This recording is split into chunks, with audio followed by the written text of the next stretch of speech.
funny thing, I thought we were live and we were chatting and we were actually being funny for once. And it was wonderful until we realized it happened in a vacuum. So Best conversations always are unrecorded. apparently. So anyways, I am Punch Life Back, and this is the Mrs. Scott Evans, and also known as Bree.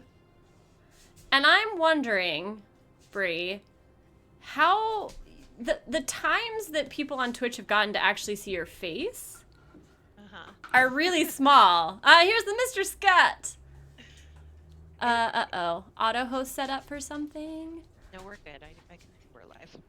We are? Oh, God. No. No. Yeah, we're good. All right. So much stress on my end for absolutely no reason. I know.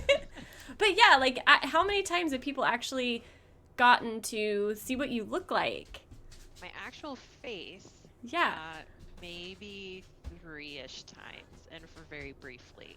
I think I'm most known for being in a gorilla costume on stream. Okay. In the background, walking in and out of the shot. Oh, tell me what that was for. It was for a stream with Ezekiel the Third, Uh-huh. and then Sue and I were just trying to play a prank on it, and so they had me walk, the Mister had me walk in the background as a gorilla and pretend like he didn't see me and he didn't know what was going on to kind of freak Zeke out. So it was entertaining. Of course. Yeah. Hell yeah.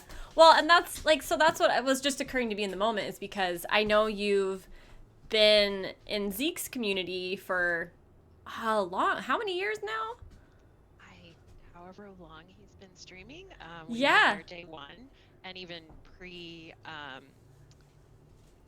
his own stream, when he was streaming on other people's channels and kind of involved in the Twitch community, we used to see him kind of in and out of those sometimes, and really enjoyed his personality. So we thought we'd start watching him as soon as he had his own channel. Yes. I love it. So people from Zekonia are going to know you really well, but maybe not your face so much. And now is a chance to see your face and your makeup.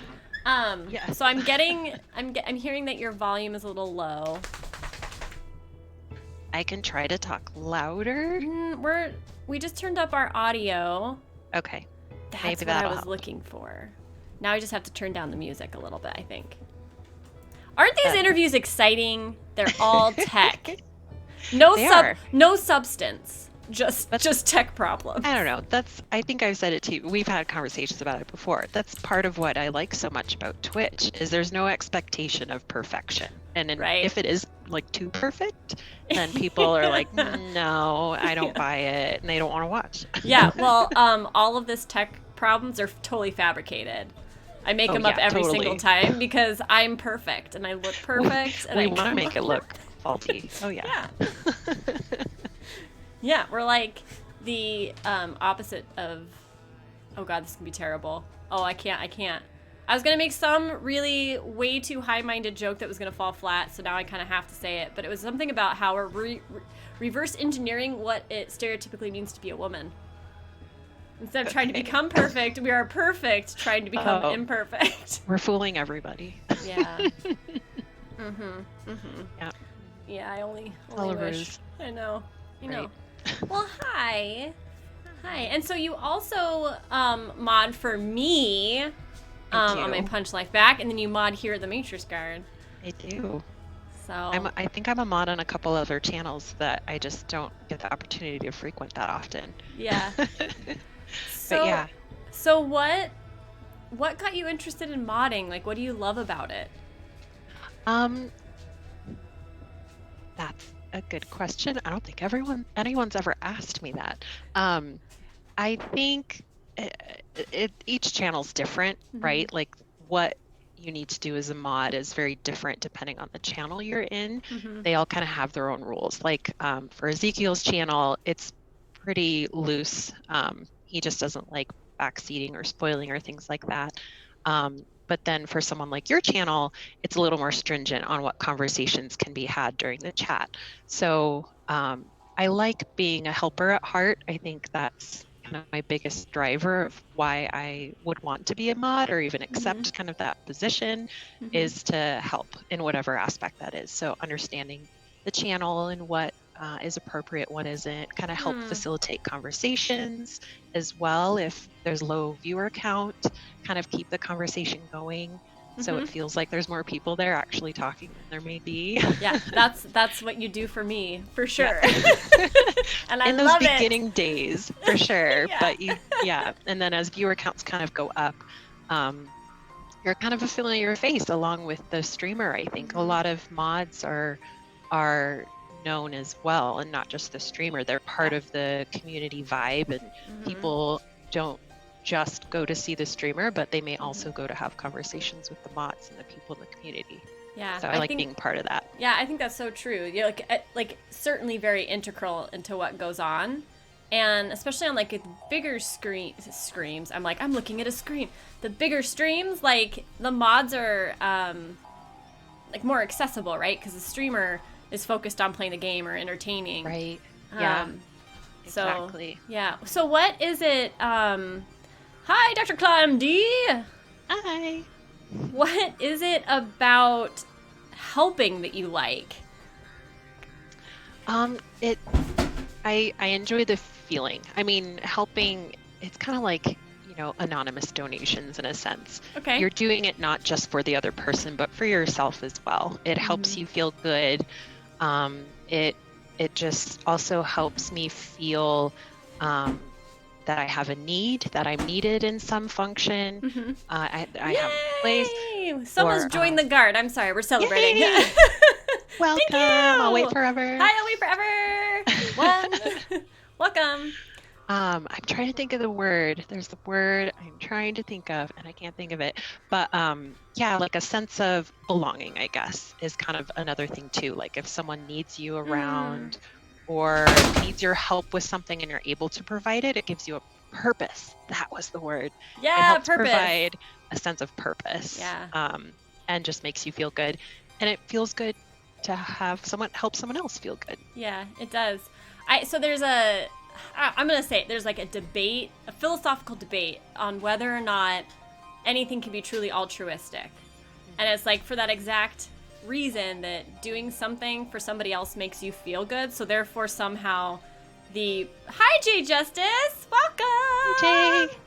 So there's some sense then therefore that the act isn't good anymore. Right. Like it's not pure. But I've always been like, so what? Like who's losing if everybody feels good? Exactly. I mean, I don't think any action, very few actions would we choose to do if it hurt us or harmed us. Of course, there's exceptions to that, but I don't see someone giving, $1 million donation to a charitable cause if it caused them huge detriment. That is a hard one, and I understand where people are coming from on that side of the spectrum. Yeah. Like, how dare you donate something just to feel good about yourself? Right. I'm like, thank you for the donation. That's awesome. Yeah, but it's a win-win. Exactly. Yeah, exactly. Yeah. Hi, huge, massive Will. Hello. I am interviewing the Mrs. Scott Evans. She's my oldest friend and also a longtime mod for various communities, including ours, as well as someone who's had lived experience with suicidal thoughts. So we at the Matrix Guard very much care about mental wellness and removing the stigma that we all can feel sometimes with our own mental health struggles. So we just like talking about this stuff and sharing our stories so that we all feel more comfortable and more accepting of ourselves. That's what's going on. Yes. Hi, Anubis. Hi, Anubis. Oh, Huggles. How nice. You're getting Huggles. Love it. Virtual hug. Yes. So, I don't know what else, if anything, do you want people to know about you or to talk about before we kind of dive into the meat of our interview, which is our unstoppable hero story, really? I don't know. What's your favorite color? My favorite color is orange. All right. There's a story there, actually. Oh. My favorite color used to be green for the longest time. And one day I just decided I want to change my favorite color. I want it to be something bright and shiny and kind of sunny and happy to help convince me to change and feel that way myself. So I was trying to like force happiness on myself. Fake it till you make it with your favorite color. Yeah. And I don't know why, but my favorite color just kind of was a tool to help with that. And so I was between yellow and orange, and yellow just seemed too obnoxious to me. It was like too much faking. It was too much. So orange was like my gateway to happiness. And I also liked it because the fall is my favorite time of year. So I was like, well, it ties in with that too. So it's a color that I won't hate seeing over and over. Yeah. And I kind of forced it on myself a while ago, and it just has now become my favorite color, and it still is, and I don't want to change it. I'm happy with it. So it's genuinely your favorite. Yay! Yes. Oh, hello. Oh no, we got a subscriber. That's what that is. I'm still learning. Thank you, Kiskaloo. What? Thank you. Hi, Griffin Moore. Hey, Griff. Hi. Oh, I love like actually verbalizing my hellos to you all. Right? So just typing it. It's great. It feels good, doesn't it? It does, and a little strange, I gotta admit. It's also strange. Oh. What was I gonna say? Favorite color. I know. I have two. Yay! Oh. Thank you for the flares. So much love. I know, so much. Keep bringing it. Shower it on Mrs. Scott. She deserves it. As we've learned, if it makes you feel good, that it's still a good thing to do. That's right. Win-win. We're all in it for the win-win. So I like vaguely remember. I can't believe we're talking about favorite color. Like, what a boring topic. But I remember when it was green. And I remember when you switched it, or I learned that you switched it, and part of what you were telling me at the time, because you didn't tell me the whole fake it till you make it story at the time, it was that like everybody, like once they learn your favorite color, it's really annoying because people always only like gift you things that you really, really like, and then like you stop liking them because you get like too many elephants or too many green things. Yeah, I remember at the time that was part of like my reasoning behind it. I remember telling people that. And not that it wasn't true. My family is very known back then was anytime they got you any kind of celebration gift, it would have something to do with your favorite color or your favorite animal or something like that. So it was just like, I have enough green stuff. Like, yes, I like green, but I don't want everything in my life to be green. So that it wasn't a lie. All right, so everybody, don't go sending her a bunch of orange stuff. That's actually I wouldn't mind it. I don't have that much orange stuff. You don't. My family stopped doing that after I changed the color, so now I don't have any of that. Yeah, I'm looking behind you and there's nothing that's orange. There's no orange. I need to hang up some orange stuff. Right. Well, I think maybe we can. So this interview is part of our Heroes Among Us series, and the idea is that we all believe that each and every one of us is a hero. We may just not know it yet. And when we look at the struggles we've had in life and how we've risen above those struggles, we actually realize, oh my God, like we are heroic. Like that is a heroic thing. So yeah, that's what this is really about, is we're going to dive in a little bit to what the Mrs. Scott Evans struggles have been and how they've shaped her and just the kind of lessons she's learned and all that kind of good stuff. So to start that, can I share a picture of us? Please. Are you ready? So I think it's gonna. Are you ready? No, because on further reflection, I realize I also have a farmer's tan. We're both a sad state in this photo. So this is probably gonna cover up your face for a little bit, and then I'll take it down. But we can still talk about it. So everybody, feast your eyes on the early Mrs. Scott Evans. And Punch Life back. Oh, that's right. That's who else is in the picture. Scar. Yay! Hi, Johnny Scar. Gosh, how old were we in this photo? This was, I believe, 7th grade. So I think we were 12. 12? Yeah. Yep. We were 12, and this was a school trip we were on. Yep. Not the van in the background. We were on a bus. Yeah, that's like the kidnapping van in the background. Right. No, so I think this was the Four Corners. Four Corners. Yeah. And I had just bought that killer Christian cross made by a Navajo. We both have matching ones. Oh, we do? Yes. And I still have it. I was thinking about wearing it or bringing it to show. Oh my gosh, you should have. But I still have it. I still have the hat too. Wow. Okay, Got so matching hats. Yeah, no, matching because crosses. that was your hat and I was borrowing it and I was being cool by wearing it backwards. So cool. Yeah. So cool. I apparently had a love for volleyball and sunflowers. I just thought the volleyball was like exploding. Hey, baby. Thank you. Thank you for the gifted sub. Thanks, Kiskaloo. So cool. Yeah, this is a glorious picture.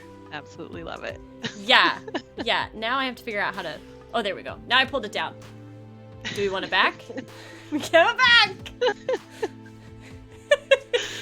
Oh, I love it. Yeah. How far we've come. Right. I know. Not that far. That was only, so if we were 12, we'd known each other for 3 years at that point. Yeah. That's right. We both moved to our little home in Colorado when we were 10 from California. Yes. So, but that also, I guess, okay, so that's us, and that's around the time where your own journey with mental health kind of started. But before we dive into that, I want to just kind of ask you in general, like, who was your childhood hero? So my childhood hero was my grandfather on my father's side. He had a very sordid history, and not a lot of things he did would be considered heroic, but something that stood out for me with him was he had schizophrenia. Okay. And at the time, it was a very taboo topic. You didn't talk about it. You were ashamed of it. There was a huge stigma. There wasn't really a lot of help or medication or anything really for anyone that had that kind of severity of an illness, a mental illness. And he had all kinds of drugs tested on him over various years. Wow. And then he also ended up having a partial lobotomy to try to help with the symptoms as well. Oh my Nothing was fully successful. Shock treatment therapy, anything that you kind of read about was experimental at the time. He had all of that done.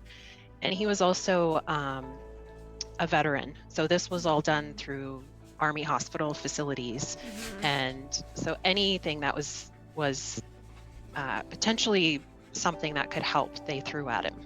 Wow. And through the years and all of this, he ended up just kind of a shell of who he used to be. At least from what I was told. I didn't know him that well because I was young. But part of what really stood out to me and kind of helped me brand him as my hero was, despite all of that, despite the life he'd lived, the bad choices he'd made, and also the difficulties he'd gone through, he still survived. He still tried to go on day after day after day. And from a 9-year-old's perspective, which is around the time I think I first met him, 8 or 9 years old, or I was probably earlier than that, but anyway, from a young person's perspective, that was just astounding to hear all of that he went through, and to hear that he still tried to live his life as best as he could, and still be a part of his family. He could still show love and affection. It just, I don't know, something about it just blew me away. And it was something that I always wanted to try to aspire to. And this was at a time before I even really knew what mental health was. Yeah. I'd never experienced anything personally myself at that point in time. but I did choose to do a research project at school around schizophrenia, and I think reading up on the condition just made me even more impressed with who he ended up being after all of it. Yeah, so much is in there, and like I wish I had known him, because like, I mean, seriously, because like, as an adult, I see what you saw miraculously as someone who was younger than 10, which to me like just impresses upon me, like, I don't know many kids, like, I don't think I would have had that reaction you had. I probably would have heard what my grandfather had gone through and like been afraid, not of him, but like of being there myself or something, like, but to go past all of that and just see the heroicism that he was displaying, you know, and like not letting his limitations or the choices he made that he maybe didn't like that he made, like, keep him from engaging with his family and engaging with life when life is that hard. Like, that's so moving to me and inspiring to me too. Yeah, it was pretty incredible. And not to say every single day was perfect. And I think part of that also, I know. Oh, forget it. He's a loser. Well, so yeah, I was going to say, I think even in that and of itself, that there were days where we would go to visit and he wouldn't leave his room. Yeah. That in of itself, I think, put him even higher in my opinion of him, because he wasn't gonna just force himself to be in a mental state that he couldn't be in. If he wasn't capable of having a conversation with his, 8-year-old granddaughter, he wasn't gonna force it. And for him to be able to be like, I'm gonna stay in my room today, I can't deal. Yeah. That's something too that I think is really important for people to be comfortable doing if they have any kind of problem. It could be mental or physical. You need to be able to take care of yourself, even if that means making someone else uncomfortable from time to time. And that's the rub, isn't it? Like, 'cause you have to somehow accept yourself for what you're going through, and then like be able to own it and like to ask for, like, to really state and like set a boundary and like kind of say, this is what I need, and I know it sucks for you. Yeah. Like, it's gonna be way worse if I come out of the room right now. You know, but like, that's really hard. Yeah. I'm blown away that you as a little kid saw all of that. Like, that's now that you point it out. It's it is kind of crazy. I remember I did a report about him in 7th grade, which was right around the time of that picture, right? Yeah. We had to do a report in like literacy class or English class or whatever it was called back then, about who your hero is. And I remember doing a report about him at the time. Yeah. How cool would it be if you still had that report? I'm sure I do. All right, we're bringing you back, and you're going to read the report. You find it. Dig through all the boxes I have. Go now. So this is like my follow-up question is usually like, now that you're an adult, what do you think a hero is? And certainly, like, all of those qualities that your grandfather had sound like to you, those are still heroic qualities as an adult. So what else makes a hero for you? There's so many things from large to small. And I truly think that's part of why really everyone is a hero in some sense. And that sounds very stereotypical, and people say that all the time.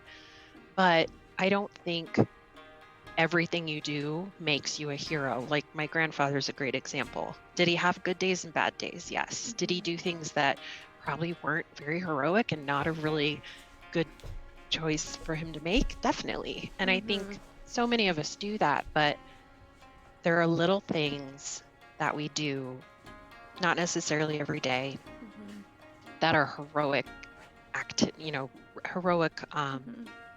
just moments. And it could be just asking someone how they're doing. To them, that may have been something that completely made their day. And that was very heroic of you to do that, to take the time to just say, hi, how are you? Or, the typical things like saving someone from a burning bus or building.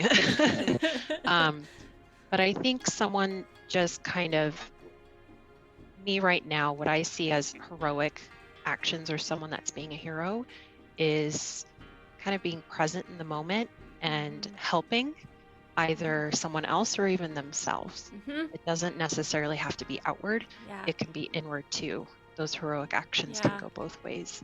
Yeah. Oh, there's so much in there that I just love. One is this idea that how do I want to put this? Like, an act of heroicism is somebody acting despite the fact that they're uncomfortable or afraid to do something that they think is like adding value or making something better, right? So that can be an internal thing that nobody else witnesses. Right. But, your grandfather chose to stay in that bedroom, and that probably was an act of heroics that day, right? And it would just go so completely unnoticed by most of the world. And there's also this sense that I'm getting from you that I hate the word bad, right? Like I just hate it, but I'm going to use it.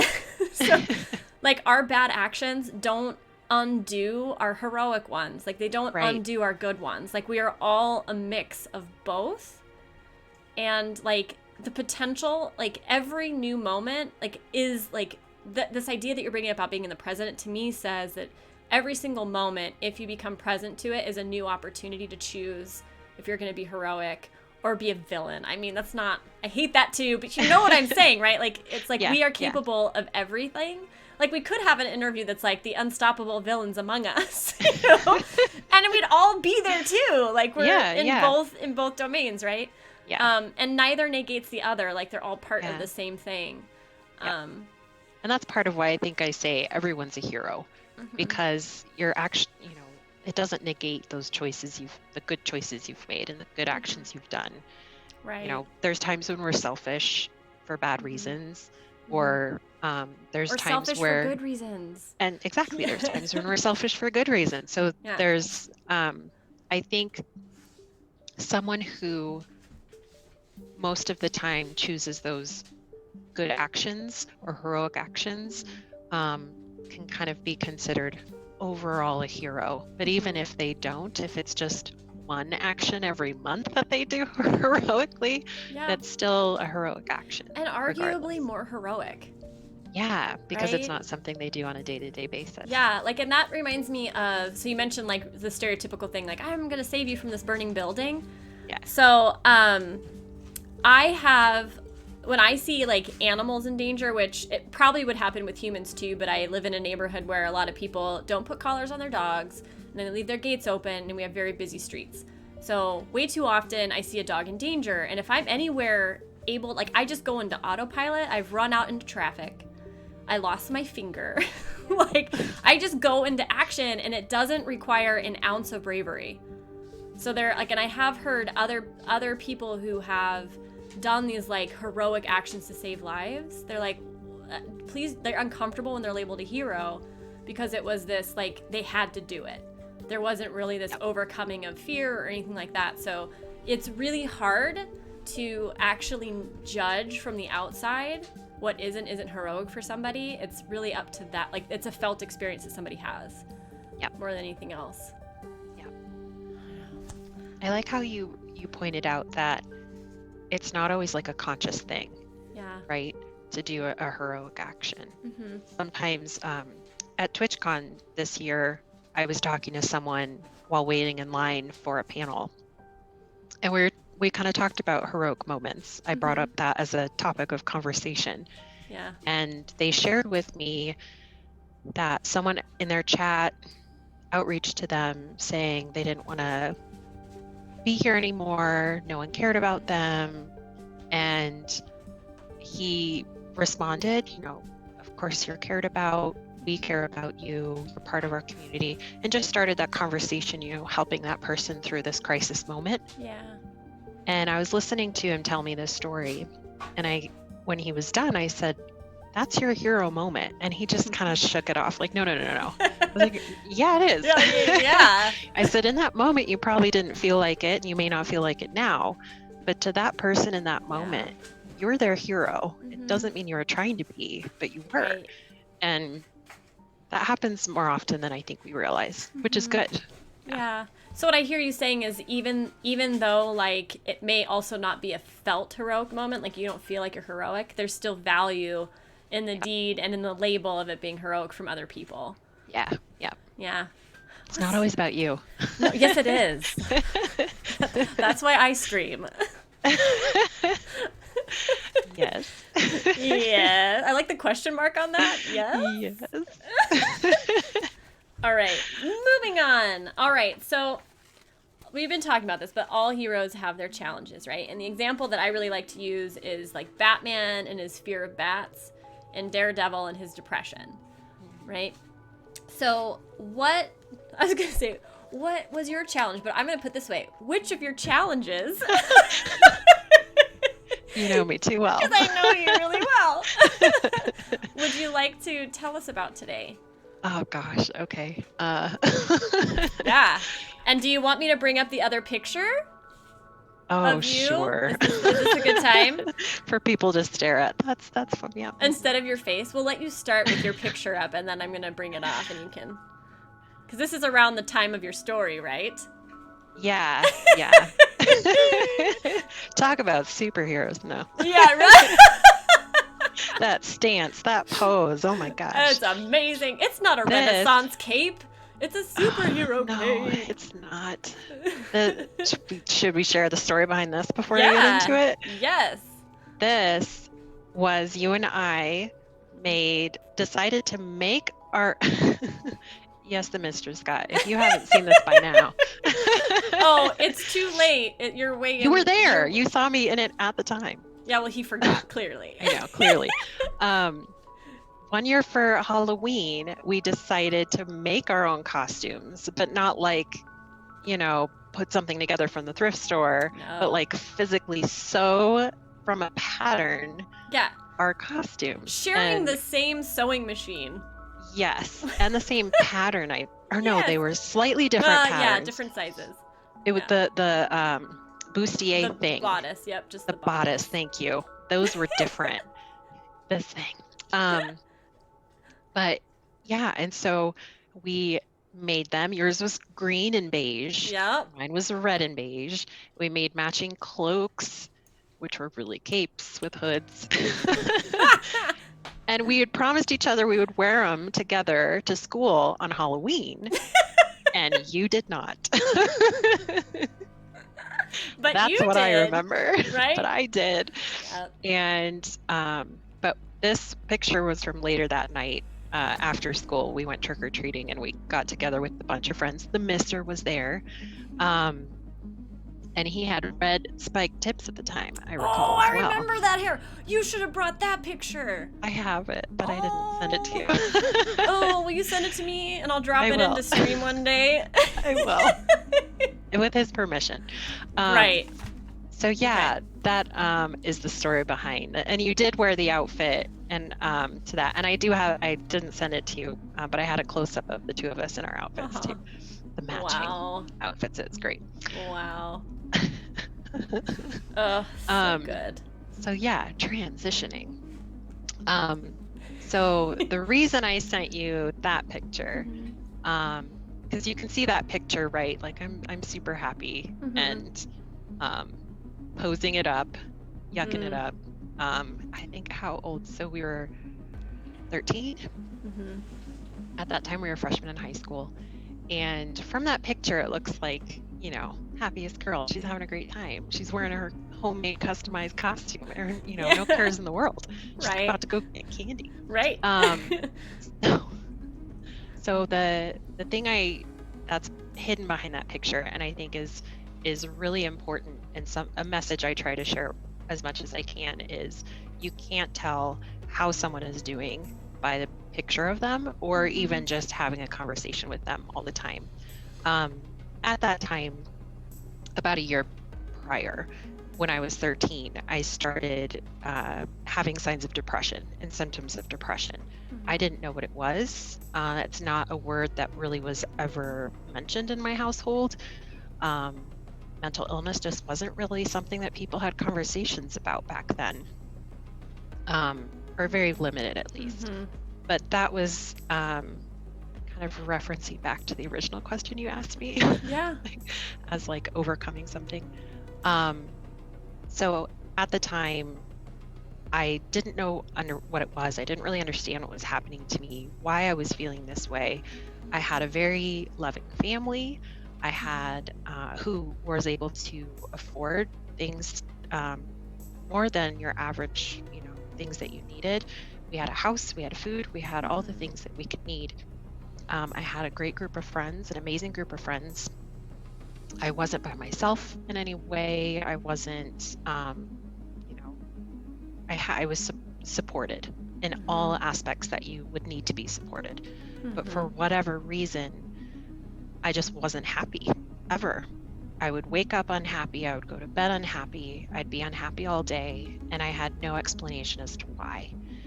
And day over week over months went by and nothing was really done about it. At the time I was involved in church, I tried to seek answers there and nothing came from that. I tried to seek answers at home and nothing really came from that. Back then, my family, at least from my perspective, and I understand being a young person at the time, my perspective could have been very skewed. But at the time, I felt like it was something to be ashamed of. And you don't talk about your feelings, you don't talk about your emotions, you just go along. Appearances are everything.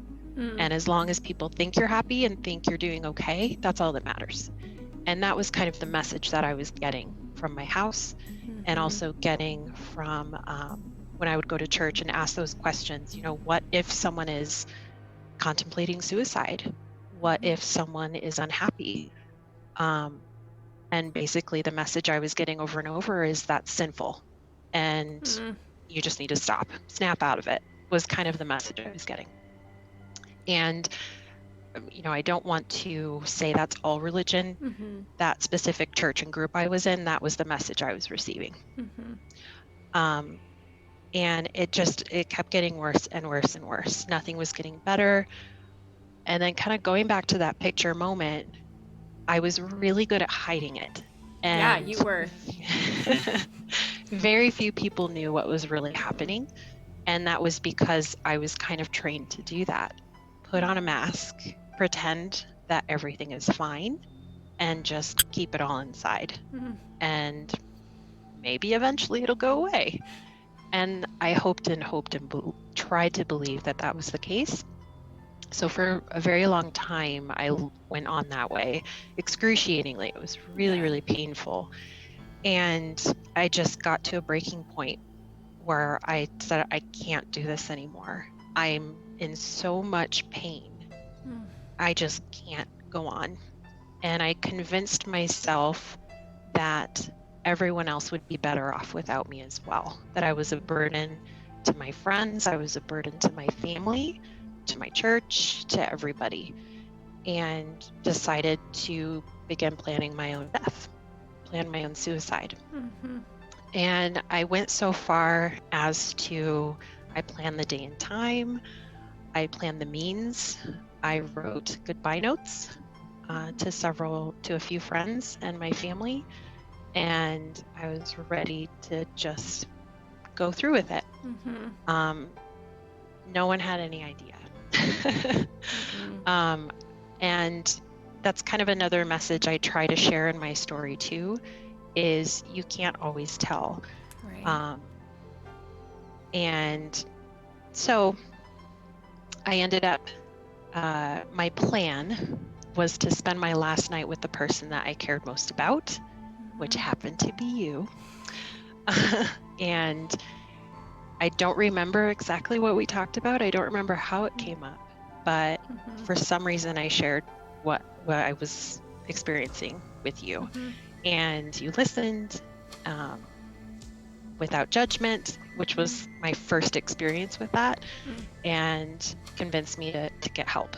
And I did, and that's part of why I'm still here. I sought the help. You helped me get more help. Your mom got involved. A school counselor got involved. Lots of people got involved. And it wasn't I'm not going to say that day I was perfectly fine and everything's great. It was still a struggle for a really long time. I still did contemplate suicide, off and on for at least another year. I did get professional help. I went and saw a therapist. But still during all of that, I was still convinced by various people to keep it hidden and still not talk openly about it. And once I was able to learn the coping mechanisms to no longer want to kill myself, to want to survive and overcome the depression, I kind of blocked it out in my mind as well and tried to forget about it myself. I was kind of convinced by a lot of people too that it wasn't really real. It was just, typical teenage angst, and you were just hormonal, and you were just, ups and downs. It's totally normal. So this is as time went on. Yeah, as time went on. Yeah. That started. So all of that just really, really kind of sunk in and got to me and convinced me, yeah, that's probably all it was. And I should just ignore that chapter in my life and move on. And I did that successfully for a long time, or at least I would consider successful. I don't think that was a healthy thing to do retrospectively. Why not? And then because it didn't really deal with what had actually happened in truth and in honesty. And I think that was keeping me from being an even better or greater person than I already was. That little part of me was still there. And by not acknowledging those struggles that I went through, I think was kind of a disservice to myself in the long run. Yeah. I mean, it sounds kind of like you shut yourself off from that, like, incredibly heroic part of you, right? Like that was that is the heroic arc, like to like the deepest extent. Like your life was literally on the line, and instead of like someone else running into your burning building and pulling you out, like you did that for yourself. Yeah. Against, with help. Well, yeah, many people. Many help. Yes, but like it was because you reached out and like because you kept reaching out, right? Because you were getting a mixture of messages. Like some people like me, like I have no idea, by the way, how I was able, like what in me let me be non-judgmental at that time. So super grateful for whatever that was. Yeah. Because I was a child. Aligned. Yeah. But right, you're getting all of these mixed messages, and if it wasn't up to you, like that was you. Like that was you. You had to go through the work. You had to face yourself. You had to like start, it sounds like you had to start admitting what you were feeling and talking about that, which went against everything you were told being raised. Like that, I mean, that just brings up like my father, who was an incredibly miserable adult by the time I was in the picture. And it wasn't until like he triumphed over his upbringing and was able to declare that he was gay that he got happier, right? So it's like I just deeply appreciate the amount of courage it takes to like break away from what you've been taught is right and wrong in order to know like to be able to listen to yourself about what you think is right and wrong and what you need. I just let you keep talking. But I'm just saying, you cut yourself off from all of that. Yes. Right? It sounds like. Yeah, exactly. And I cut myself off from like the potential me I could be, right? Yeah. So 20 years later, that's how long it took. 20 years, just about. The company I worked for, or still work for, they offered an opportunity to some of the employees to attend what's called a mental health first aid training program. And mental health has always been something that I called myself an advocate for, even though I never really did anything actively to support mental health. But I think that was that little part of me that I'd buried, still trying to be like, hey, I'm still here. I still want to support mental health. I matter. Excuse me. And so a friend of mine at work, her and I both talked about trying to get into the class because it was a first come first served. It was very minimum amount of seats available, and they wanted all the managers to have seats first before any of the other employees could come in. And it was kind of a test program to see if there was an interest for further classes. So her and I did try to get in. We both ended up getting in, which we talk about to this day being very coincidental, but kind of like the world meant for that to happen for us. And her reason for getting it or needing and wanting to go in is her daughter has had battles with suicide as well. And her and I had openly talked about that before this had happened. And I kind of mentioned in passing, oh yeah, I was at one time, but whatever, that's no big deal. And she is a very wise person and one of my dearest friends. And she kind of saw me brush it off, knowing I'll bring this back up later. This is a topic we need to discuss further, but I won't push you right now. And I'll so get we you ended up really wasted first. Yeah. I'll get you super vulnerable. Yeah. So we both ended up taking the class, and I sat next to her, and it goes over. I think you've taken one. Yeah. It goes over a lot of different mental health scenarios. So not just depression and suicide, but anxiety, multiple personality, schizophrenia, lots of different types of mental health emergency situations, and what you can do to get through those and help the person or people experiencing it. When we got to the suicide section, which I anticipated, it was in the book. I knew it was coming. It was kind of the second half of the training. It kind of, all those shields and walls I'd built up around that part of my life, it just was bashing against them and ended up tearing them down. And I had to leave the room because I was starting to hyperventilate, and it was kind of like a PTSD moment. Yeah. I hate using that acronym lightly because that's a very serious condition as well. But it felt like that's what was happening to me. I couldn't catch my breath. Tears were just falling out of my eyes uncontrollably. Which is what you want with your upbringing, Yeah, right? To be right. uncontrolled emotionally. Well, I held it in until she stopped and said, "Anyone need a break?" And I was like, "Yes." And I ran out of the room. I went to the bathroom and curled in a corner in the stall and just started crying. But she started going over all of the things that you're not supposed to say to someone who is in a suicide crisis situation. And as she was going through bullet after bullet after bullet point, every single one of them was said to me when I was in that crisis situation back when I was 13. And for whatever reason, her reading them over and over just was giving me flashbacks of that time in my life and put me right back to where I was feeling in that moment. And I hadn't been there in 20 years, and it was so overwhelming. It was too much to handle. Yeah. So my good friend at work, she ended up following me to the bathroom because she knew what was going on. I think maybe everybody did, but go ahead. Thanks. You're welcome. It was your friend. She's a genius. She knows you well. Just her. And she came to check on me. Yeah. And I told her I was okay, and she gave me a hug and kind of helped me through the moment because she'd seen it before. She knew the signs of. I mean, we just threw in the first aid training about PTSD and anxiety and hyperventilating. So she literally had her training applied right then, in the middle of being trained. And she helped me through it. We were able to go back in.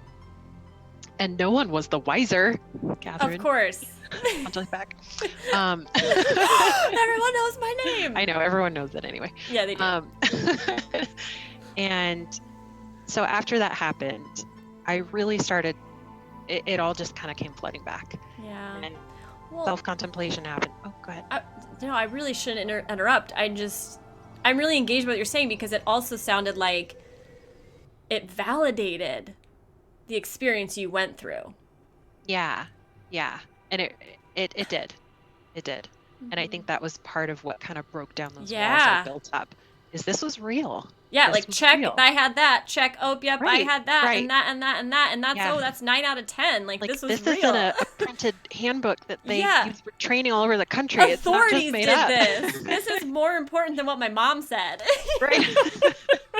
Trumps it. Totally. Yeah, totally. Yeah, so then after that, I ended up talking to my good friend at work the next morning. Her and I were both early shifters. We'd get there at like 6 a.m. Mm-hmm. No. So no one else was there. And I kind of told her a little bit more about the story and how I'd written letters and everything. And she said, "Man, I bet you'd want to read those again." I said, "I still have them." She said, "Are you kidding me? You still have those?" I said, "I do. These Somewhere, are but I still have them. I the keep goodbye everything." letters, right? These were the goodbye letters. Yeah. Mm-hmm. The things that were meant to be my last words, basically. Yeah. And she said, "I think you should read those." I was like, "I am too terrified." Yeah, I was just like, not only is it like about your moment in life with suicide, but it's also like going back into like a teenage girl's brain. Right.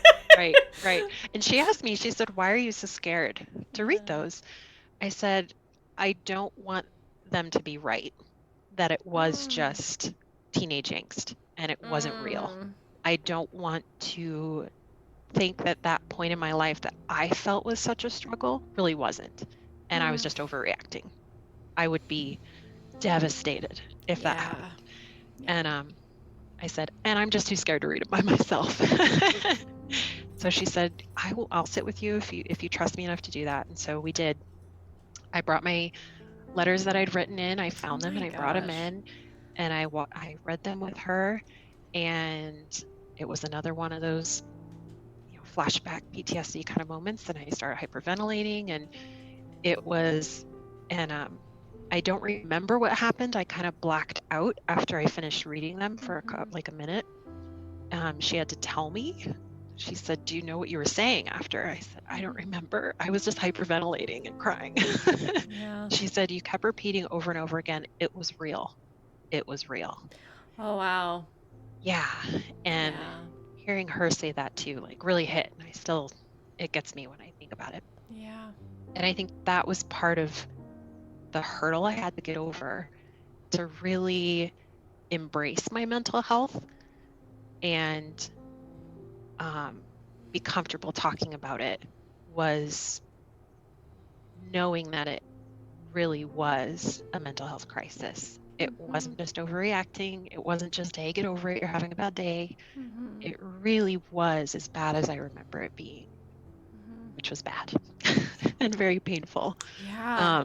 And kind of coincidentally, around the same time that was all happening, I was having a relapse in mental health myself, and for different purposes, different reasons. But I've gone back into having a mental health disorder, and I was diagnosed around the same time, just a bit beforehand, misdiagnosed several times before getting a correct one. But that is something I'm still dealing with. And I don't think I would be able to handle it as well as I do now if it wasn't for being able to go through that experience with her and that class and that training, and be able to admit to myself finally that, yes, this happened. This is a part of your story. This is a part of your life. It doesn't define who you are. And you can learn from the experience, and you can help others learn from it as well.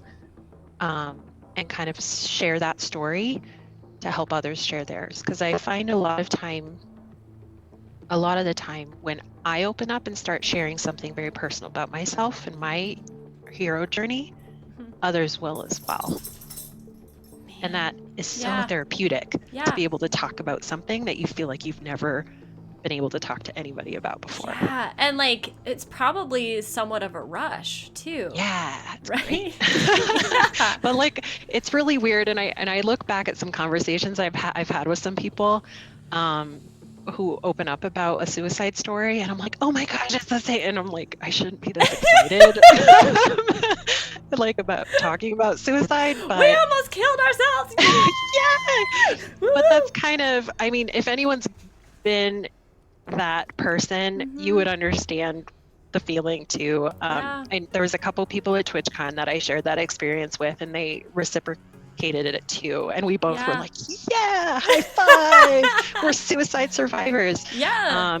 But I feel like that's how it should be celebrated. I Yeah. mean, when you talk about cancer survivors or any Yes. kind of life-threatening condition, surviving it is celebrated. Yeah, be it should be. joyful. Like, why Yeah. can't we also be joyful about this surviving? Yeah. And that's part of, I think, why I'm really pushing myself to talk about it more and more, because I want people to, yes, I know. survival, yay. Yeah. Because people should celebrate it, and they should be comfortable openly celebrating it and talking to people about it.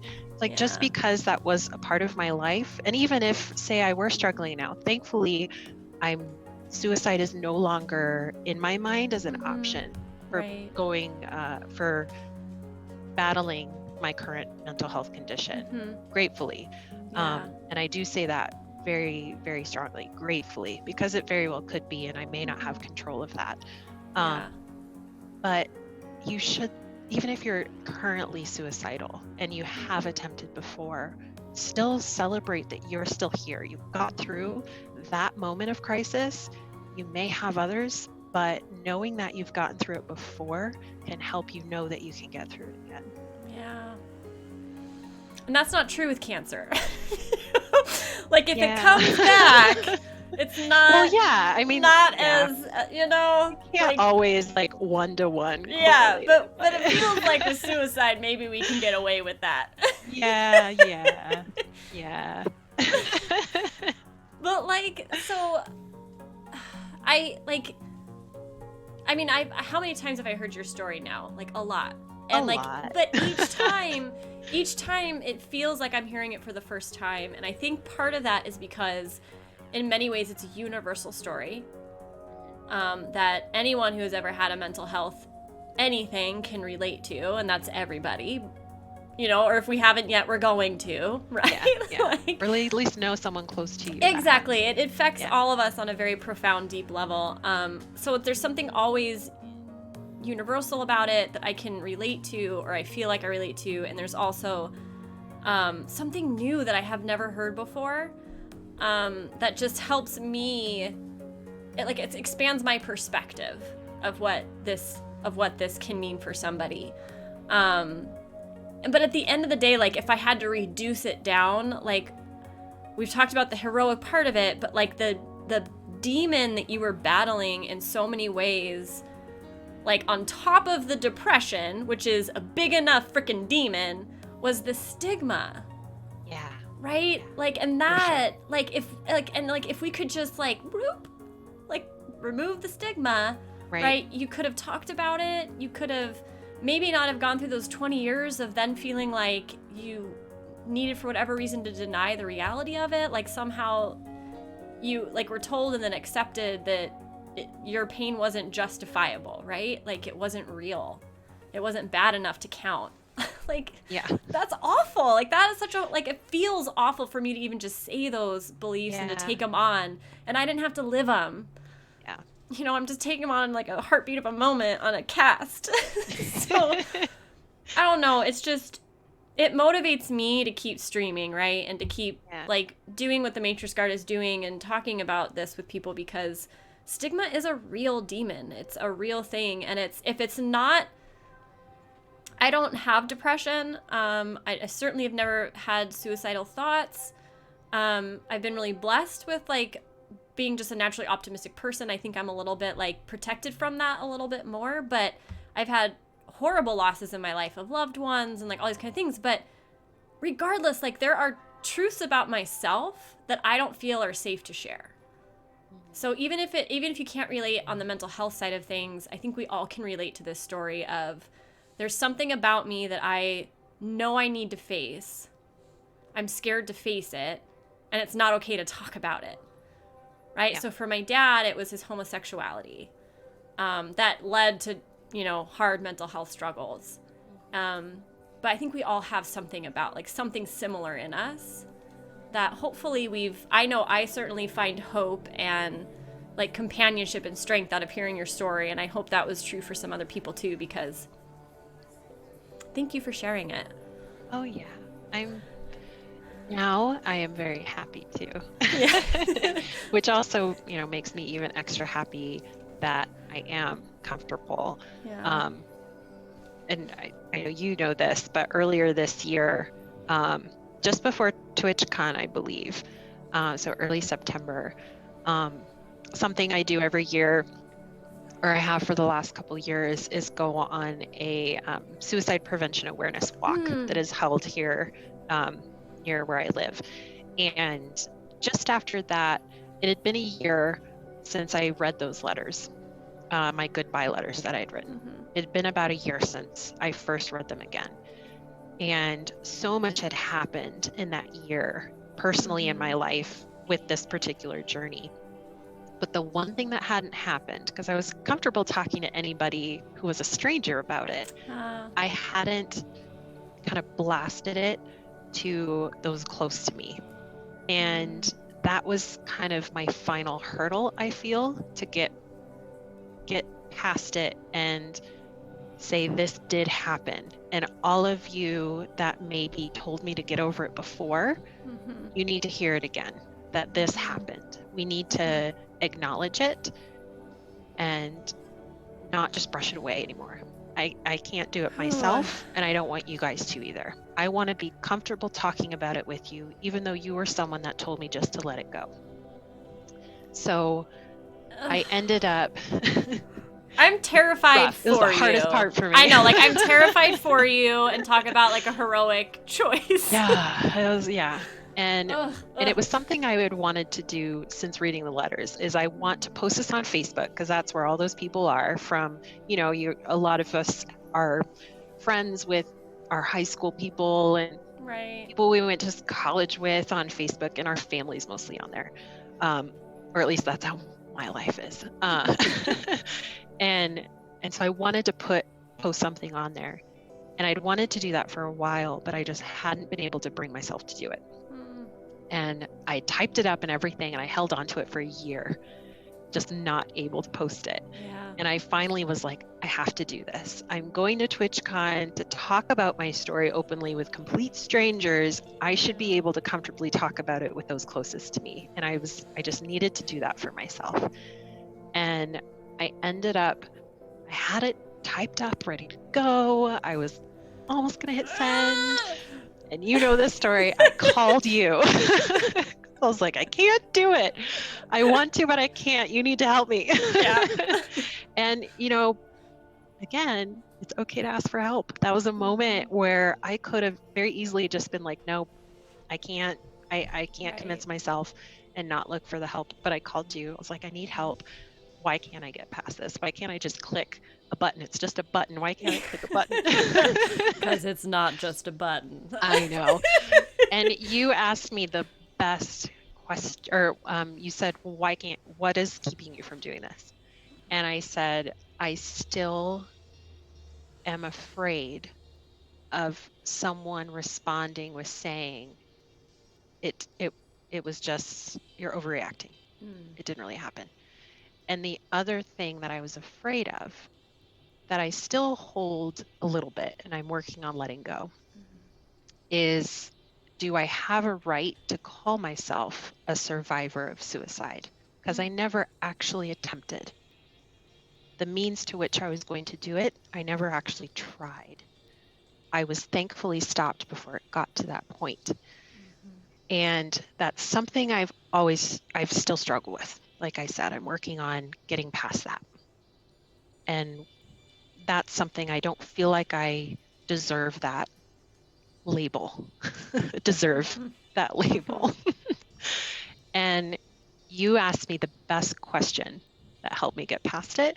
And it was, what would you say to someone that told you that in a similar story? And I said, of course they have every right to that label. Why wouldn't they? Call themselves whatever they want to. Oh my gosh, they've been through so much. Yeah. And you said, well, there's your answer. And like, oh, this is why I called you. This is why I needed this help. You make me look so good. You've helped me in so many ways in my life, and I've been a horrible friend half the time. So, Ah. of course, you are as good as I paint the picture. So, yeah, I was able to click send, and it was amazing. I'm so glad I did that. I'm so glad I shared that. And that really gave me the boost of confidence to be able to go to TwitchCon to these random strangers all over the floor and openly say, I'm a suicide survivor. I tried to kill myself. Want to hear my story? And, not in that way, but roundabout. And the celebrate. Yeah. But and part of it was because the responses I got from posting that were astounding. It was nothing I was expecting. I heard from so many people that I haven't talked to since high school, but knew me back then while that was happening. And so many people said, I had no idea. You were always so happy and go lucky, and you were such a sweet person, and I never would have guessed. And yeah, that's what I wanted. I didn't want anybody to know, because it's something that you're not supposed to talk about, and you're supposed to hide from the rest of the world. And then something that 2 people responded that really hit home for me, and another reason why I want to do this and share my story, is one person who knew me in high school, and we haven't talked much since then. She shared herself. She said, I don't think I saw it because it's hard to see, because I was going through it myself, and which I didn't know either.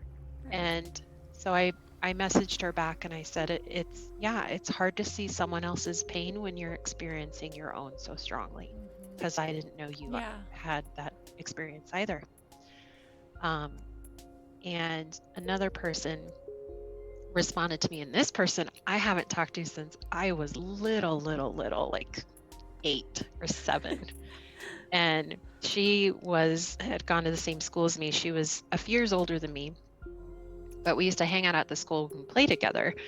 And she told me something she'd never told me before, and I didn't realize her mother at the time had died by suicide. And maybe I did know, or maybe it was just kept from me because I was so young. But she told me in my response to my post, she said, you were the one person that helped me keep going and helped me feel like I mattered in this world. You were such a spark of joy and light that it kept me going in those darkest days after my mom died. And I was like, oh my gosh, I had no idea. Thank you for, sharing that with me. And this is why I feel it's so important to share those kind of moments and those kind of stories, because we can all relate at some level. And even if we can't, we can sympathize. And if you haven't gone through exactly that experience, suicide or depression, you can still relate to some level, some kind of pain experience in your life. And that it's so therapeutic to talk about and share with people those experiences.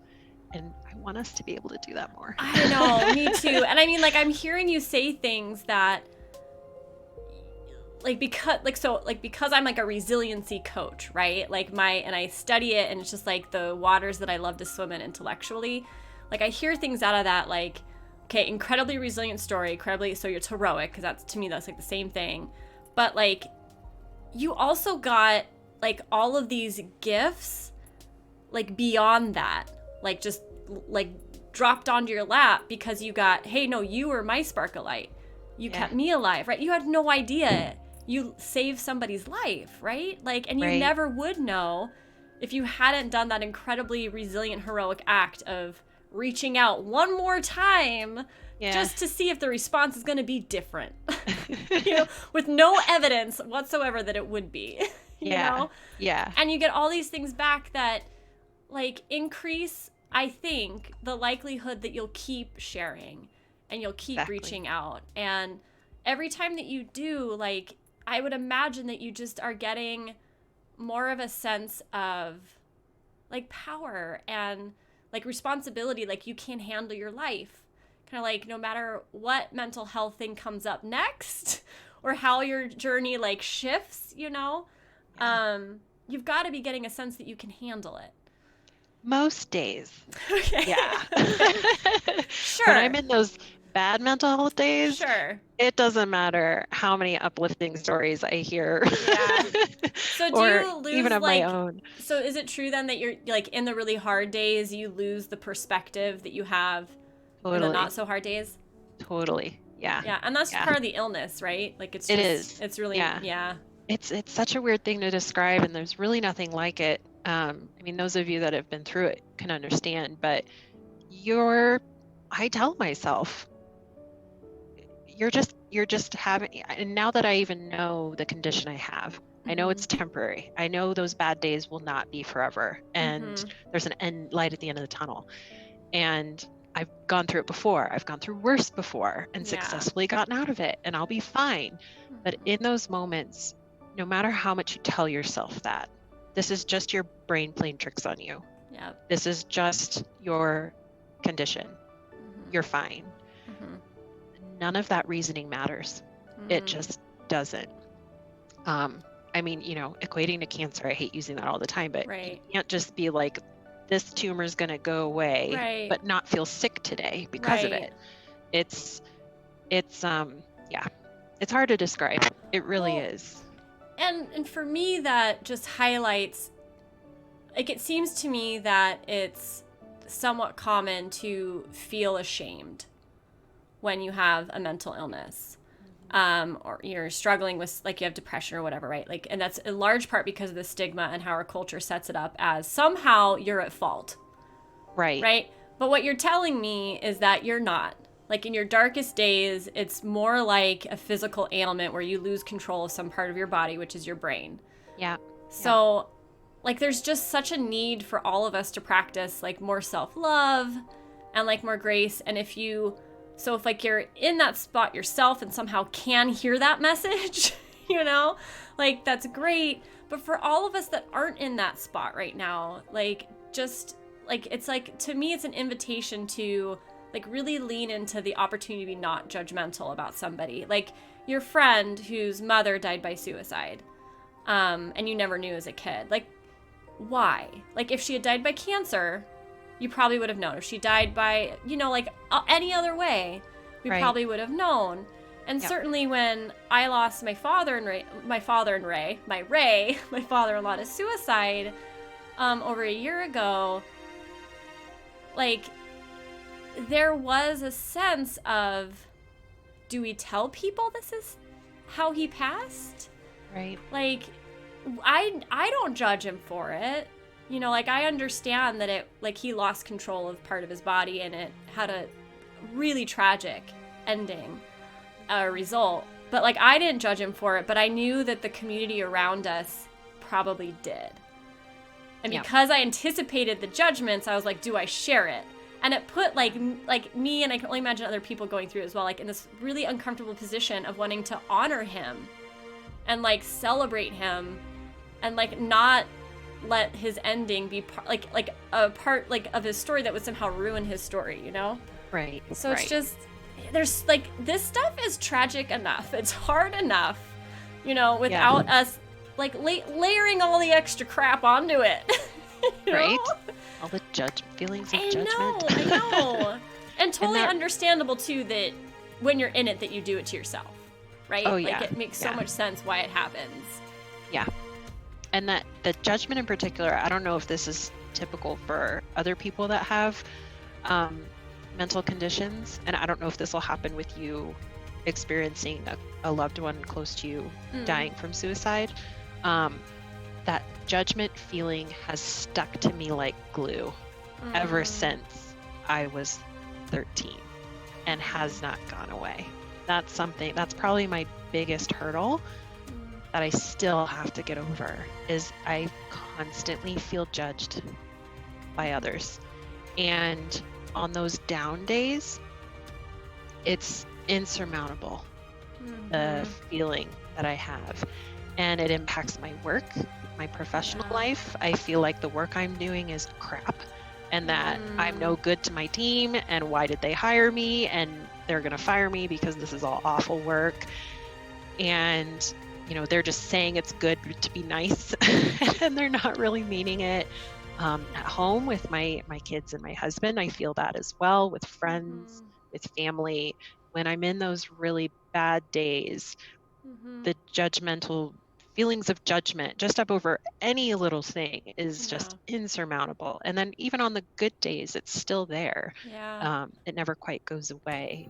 Or at least it hasn't for me. And maybe that's something that I do need to seek professional help on, that now that I'm talking about it, probably is. Openly talking about it with the world. This is something I need to seek professional help for. Behind closed doors, right. Now that it's out there, go behind closed doors. Now that it's out there. But yeah, it's something that stays with you. The scars of it, right? Comparing physical to mental, there are scars either way you go about it. Any kind of condition you have, there's lasting impacts. You just may not see them or really recognize them. Well, and what your story of that, the 20 years where you kind of like compartmentalized it and told yourself it didn't exist, like that story taught me that this is all a part of who we are, whether or not we acknowledge it. Like it's coming along for the ride.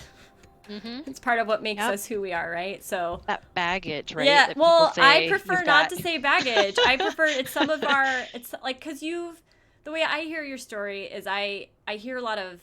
Let me put it this way: how do you think your journey has made you a stronger person, or? Yeah. I mean, so many ways. And I know there's probably some that I don't even realize as well. Off the top of my head, I think it's making and going to make me a better parent to my kids. That's something that I felt was lacking when I was experiencing that, was trying to get the help I needed at home, and it just wasn't there. And that is something I've talked a little bit with at least one of my parents about recently. And I didn't know it at the time because they didn't make it known to me, but they didn't know what to do. They didn't know how to help me. And they were scared, rightfully so. Your daughter tells you that she wants to die. Yeah.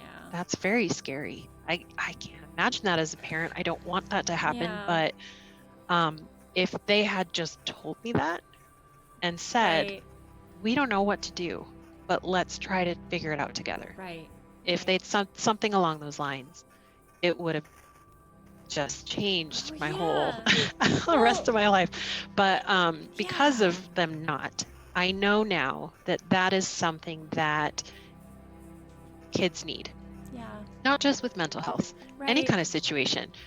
They've never experienced something before. Right. They look to their parents for guidance and help and support, and knowing what I've been through and experiencing what I have, I think will make me a better parent for that specific piece. Yeah. If they ever have any mental health concerns, or really anything, if they ever come to me saying, this is a problem I have, and if I don't know how to help, I openly say it. Yeah. I don't know, but let's figure it out. That's so, that is, the stuff of legends. Because, it's, the, I don't know, the, holy grail that, not a lot of us get as kids, right? A parent that's dude, I don't know, this is scary, but I'm with you. I'm not going away. This is uncharted territory, and I know you're scared. Right. That's okay, because we could be scared together. Right. And Scott is just saying that you have to be willing to go out of your comfort zone to help your kid. Right. And that's what you're talking about. And this goes outside of a parent-child relationship. If I don't ever show you my vulnerability, there's no intimacy there, right? There's if you don't really show your authentic self to somebody, no one can truly love you, right? Because they're only loving this, the social media version of you, the photoshopped version. Right. And it's that not picture of me in my cape. In my strong pose. Yes. Yeah, that's all they see, and that's all they know. Right? And yes, thank you. I have it on a stream deck. Oh, great. But yeah, and So that I always say this with like the huge caveat of it's not always safe to be authentic with everybody. So you do want to be strategic about it. But if you don't do that, like, and we all want to be loved and accepted, right? And if we don't risk showing them, like, flashing up our wares, whether they're good or bad, I'm going to stop the metaphor. I was going to say whether they're buyable or not. It's like testing the waters, right? I mean, gosh, we've known each other 20 plus years. I mean, even the Mr. Scott, we've known him forever. Yeti dude. We've all known each other for so long. Yeah. There's still things we don't know about each other. I just asked you the other day what your favorite color was. I was like, how do I not know this? But with someone you've just met and you're hoping to become friends with or close to in some way, testing the waters, right? Kind of saying a little bit about yourself, seeing how they react, and then deciding how much more to share from there. Yeah. Scott says he doesn't give a crap about our favorite colors. I know. So how else, besides parenting, which is a huge bonus, like how else have you benefited from all of this? I mean, selfishly, to be honest, personally, I've benefited huge amounts. Yeah. It's healing. It's helping me in my own mental health state. Be able to overcome whatever hurdles that may come my way, and still working on those things. Being able to force others to listen to my story is healing for me. Yeah. Whether or not it helps them. It's that, thing. Going back to what we talked about earlier, it may not be a positive on both ends, but it's helping me. Yeah. I can only hope it helps somebody else. Right. If they absolutely don't want to listen, they can walk away. And I've had people do that when I'm like in a group, I'm telling my story to a group of people, and I see one out of the corner of my eye, whoop, nope. Which is totally fine, and I don't judge at all. I know it's a topic that not everyone is comfortable with. And I fully acknowledge that. I haven't been comfortable with it for a very long portion of my life. Yeah. But I'm not going to stop talking about it, because then they win, right? Yeah. That stigma keeps going, and that stereotype keeps going, and we keep not talking about it, and people keep alienating themselves. Yeah. When you're in that vulnerable state, you already feel extremely isolated from the world. And by not being able to be open and talking about how you're feeling just isolates you even more, or having that judgment isolates you even more and puts you even deeper into that hole. Yeah. And I think another thing I've benefited from it is the connections I've made. By being able to openly talk about my story, I've heard other people be able to openly talk about theirs, and we're complete strangers before, and now we're really close, because we have that connection that we otherwise wouldn't have had. So in your hardest days now, where you tend to lose sight of that perspective that is so helpful in your easier days, I know, I had to stop and let her read it too. I think this is reciprocal, hun. Scott's grammar is getting better. He just used a colon. He did. Still no capitals. No, but he used the colon correctly. What helps you through your hardest times, or does anything? To be perfectly honest, and I'm not saying this just to be nice, my husband. Okay. And even more so lately, I think I'm realizing more and more, I'm not an easy person during those hard days. Right. I'm horrible during those hard days. And so part of why recently it came to light in my mind, and should have come earlier, was I joined a support group of other women that have the same condition that I have. Okay. And so many postings from women in that group saying how their significant others, their spouses have left them, how they've gone through multiple relationships because their significant other could not handle their bad days. It was just too much.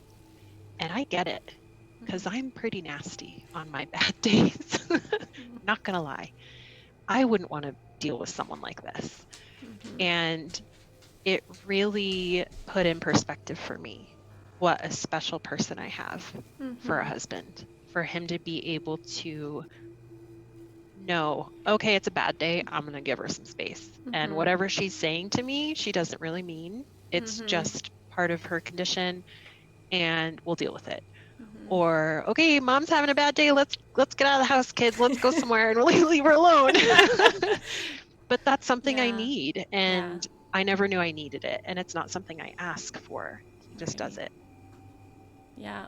And that's really, I think, what gets me through most of my tough days is knowing that I have him to support me no matter what. So it is community, like having connections, like tight bonds with people that. It just happens to be my husband. Yeah. I know know for a lot of people, Twitch is that place. If they don't have somebody in their life that is that close to them, like a spouse or significant other. I know I hear that all the time in chats within Twitch is I'm having a bad day. I need someone to talk to. I just need someone to listen to what's going on and just say, hey, you're going to be okay. For sure. Community is huge. Just having some kind of support network. Anybody. I mean, it could even be, and at times when I was younger, it was my therapist. It could be a support line. Just really anybody that is available to reach out to and say, and for you to be able to openly just say, I'm having a really awful day for no good reason. My day's just bad. And for them to say, that's fine. I get it. Chat away. Let's talk about it. Or just sit here and not talk about it. Whatever you need. Having that support is huge. And offering it to somebody is huge too. Like it's a really nice thing to do when you can do it. Yeah. And sometimes I know, I mean, I even experienced this. Sometimes you don't know, like, how am I going to help this person? I want to. The want is there, but the how kind of escapes sometimes. Sure. And the technique I try to do, and it's something we've talked about in the morning cast and things like that, is acknowledging, that sucks. That's rough. That's frustrating. I can't imagine. And then I think that kind of opens the conversation because that tells them, okay, they're not going to judge me right now for whatever it is I just shared. They're commiserating with me. So now it kind of opens that door to them being able to talk more about whatever's going on. And then from there, you can kind of figure out, okay, this is how I can help them. They just need to talk, or they want some suggestions of what to do. They want some advice or encouragement or whatever it might be. That's usually what I do. Is the first thing I say is like, yeah, that sucks. That's rough. And then it usually opens the conversation more. Yeah, that first acknowledgement is really like, I'm not going to judge you, and I'm here. Like, I'm willing to be in whatever it is that you're going through. Like, I'll be with you for this amount of time. So, and it's like such a simple act, and yet such a powerful one. And it's something that, like, we're told not to do. I know. Right? Like, you're supposed to be like, you'll be fine. It's okay. No worries. No, it's not always going to be fine. I'm having a bad day, and it's okay that I'm having a bad day, and you should be okay with me having a bday. Or, I was having a bad day, and now I'm freaking ticked off because you're denying my emotion. Thank you. Now I'm sad and mad. Exactly. And that's kind of what happened. Like, that's something I experienced, right? Like, going through those really dark times, people would say, oh, it'll be okay. It's just temporary. You'll get past it. It's like, I want someone to acknowledge that I am hurting. And that it's okay. And what can we do? Yep. So I try to reciprocate that as best I can. right. But when you're yourself or having a bad day, like that my high school friend that reached back out to me, it's hard to see when others are, or it's just hard to help them. But even then, it's okay to say, I'm having a bad day too. Yeah. And then they at least know they're not alone. Yep. Or they know that you're not just not wanting to talk to them. Exactly. It's just that you're not in a place to help. Yeah. And that's such a good thing to remind me, because that's what I'm working on. Like, I am not always I do not always have the emotional reserves to just be there for somebody and listen. Yep. Because I'm sad or I'm frustrated or whatever. But to like just say, hey, I really wish I could be there for you. I am not in the space where I can do that successfully. Right. Like, here's some, like, maybe this person can, or like have, you know what I mean? Like, some way to like just be really honest and tell them, no, I wish I could. Yeah. But this is why. I can sit here and be miserable with you. Yeah. Yeah. Sometimes that's just fine true. Too. Let's both just be grumpy together. Right. That's great. And somehow not like make it worse. Right. That's what I'm not so good at doing. Just both shut up. And you can't talk. That's the thing. You can't talk. You can feel. You can't talk. Yeah. And it spirals. Okay, let me look at the time. So. Yeah. We're going. I'm okay if you are, because I'm okay too. You're okay, because I have some more questions. I cleared my plate because we talked. Okay, I know we do. Yeti dude was like a half hour to 45 minutes, and I was like, whoa. Oh, Yeti. We'll cut it. We'll edit it down to that. Oh, we will. Yes. Poor Mr. Scott's gonna have to watch this many times. I know. It's gonna be weird. That's why I went on and on and on about him. Yeah, he's glorious. I'm so grateful you reminded me of the red spiky hair, because I'd forgotten that. But it was it was such a good classic. Such a good classic. It's here in the room. I don't want to dig through the stuff. Even if he won't let you share it, have him Photoshop his face out of it so you can just see the hair. I might make it an emote. Ooh. That could be pretty fun. Mm-hmm. Just saying. He already has an emote. Don't give him another one. Well, I'll put it on your face then. Whatever. We'll make it fun. Perfect. Because when you marry somebody, you become like this, right? Oh, right. Like that. Yeah. Exactly. Oh yeah. Okay, great. He's given permission. Oh, yay! And I'm not sure. Oh, Yeti dude, emote. Yes. That's so good. Don't tell the mister that you think he was emo. Yeah. I don't think he'll like that. Oh, wow. So anyway, before I kind of transition us away from the Hero Among Us story, I wanted to you wanted to share the suicide walks that you do. Yeah. So I have the website queued up when you're ready to talk about it, which I hope is now, because it would be awkward if you don't. Okay. No, I don't want to talk about it. Yeah. So I have to remember. Yeah, pull up the website so then I can remember the exact name. American Foundation for Suicide Prevention. Yes. So part of what got me kind of rethinking my past life and what I tried to forget was being invited to a walk through the American Foundation for Suicide Prevention. They hold walks all over the country, and it's pretty much just an excuse, and a great excuse, to get a ton of people together that have been impacted by suicide. It can be you've had a personal experience, you've had a close relative, a parent, a child, close family, a friend. It could be anything. If you're just supportive of the need to prevent suicide within our country and really globally, this is an excuse to get all those people together in one place. For me, it was an incredible experience as someone who was personally impacted and as a survivor myself, to be in here locally, it's held at our big baseball stadium. So it's huge. And the number of people that come, and to be surrounded by just a huge group of people that have a similar experience as you, zero judgment, everyone is open to conversation, or is open to say they're not.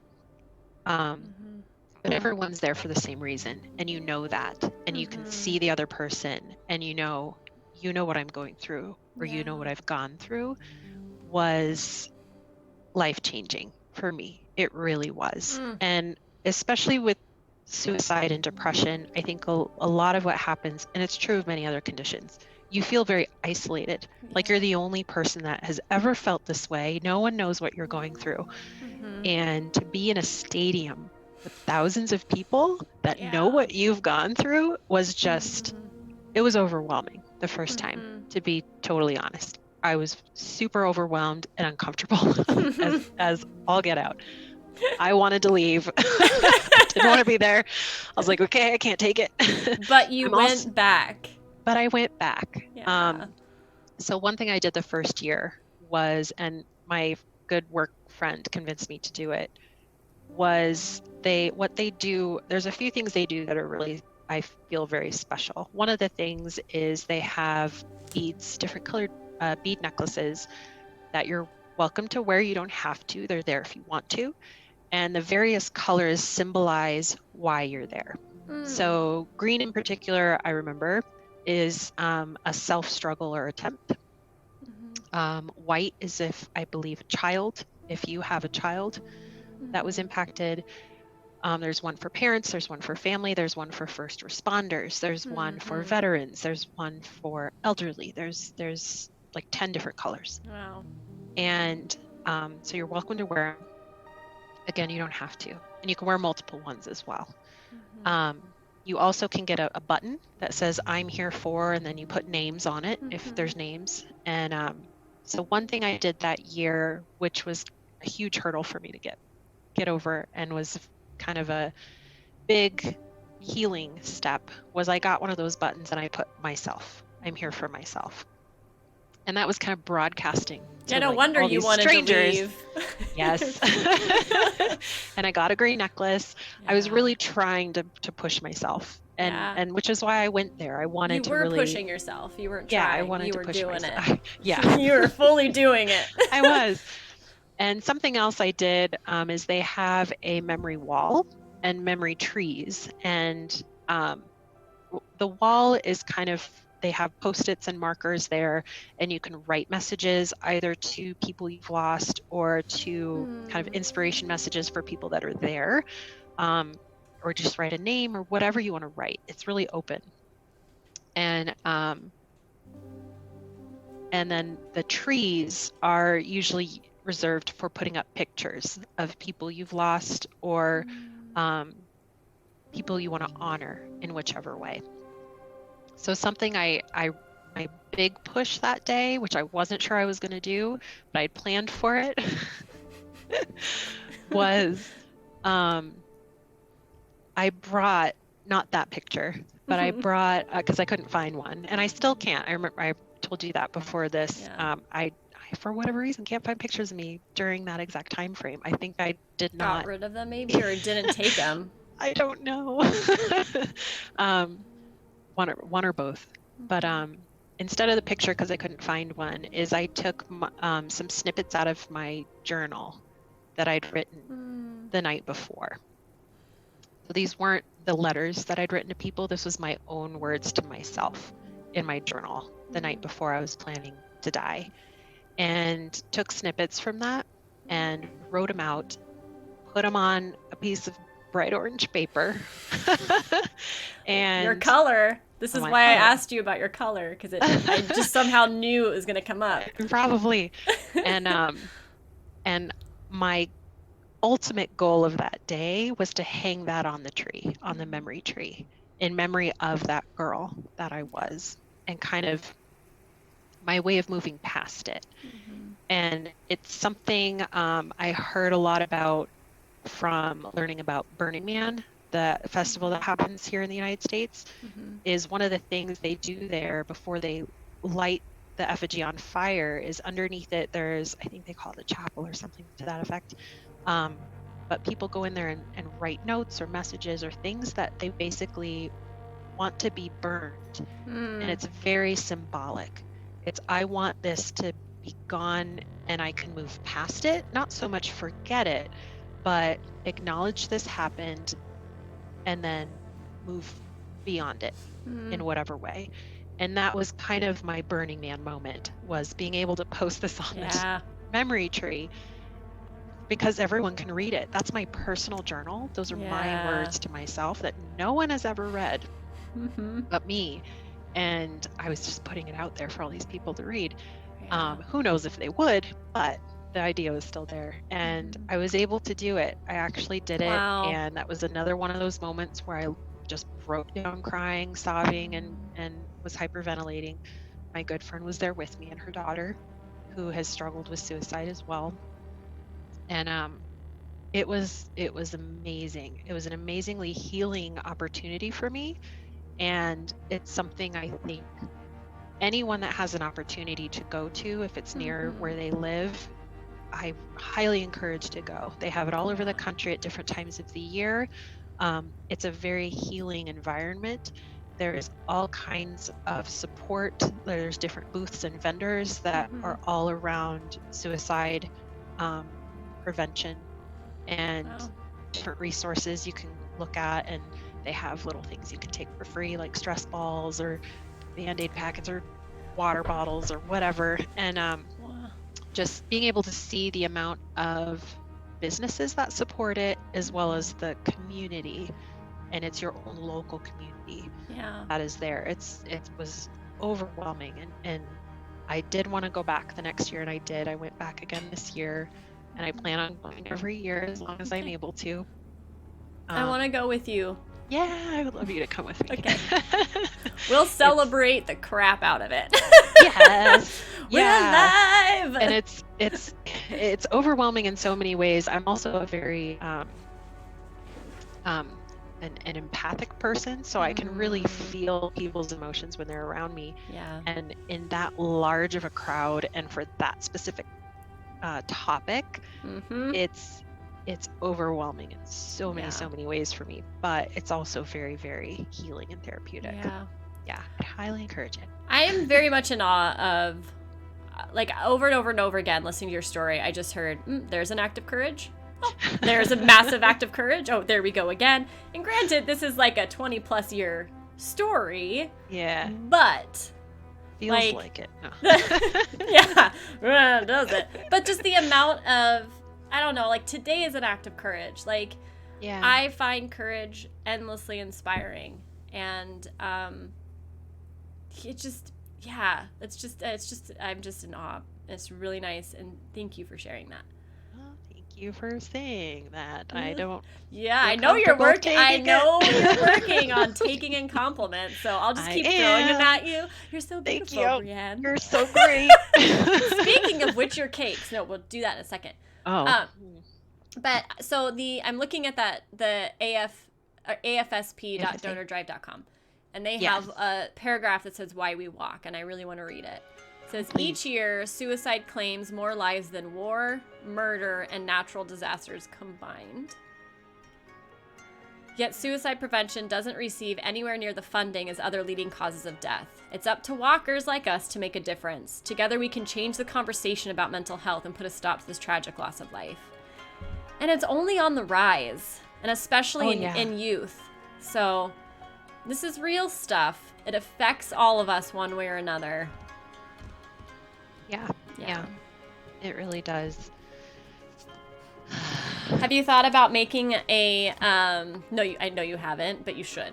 A suicide survivor celebration cake? Ooh. I have not. And that is a good idea. Yes, you're gonna do it. You're gonna do it. So speaking of which, one of your speaking hobbies. Of cakes, I was worried. How am I gonna make this change? How am I gonna fit cakes and suicide together? Ding ding. Therapeutic. Yeah. Yeah, that's another one. So you must have Eat your feelings You must away. have coped a lot through baking. No, but a passion of yours is to bake cakes. It is. It's not been a passion for long, but yes. Funny enough, one of my coping mechanisms for depression is, gosh, now it's gonna escape me, of course. Like emotional eating. Oh, yes. Like that is something I've had to get past as well. And baking cakes helped that? Surprisingly, they shouldn't have, but yeah, it's something I started doing a few years ago, and for whatever reason, I became really good at it, according to other people. Yes. And it is therapeutic for whatever reason.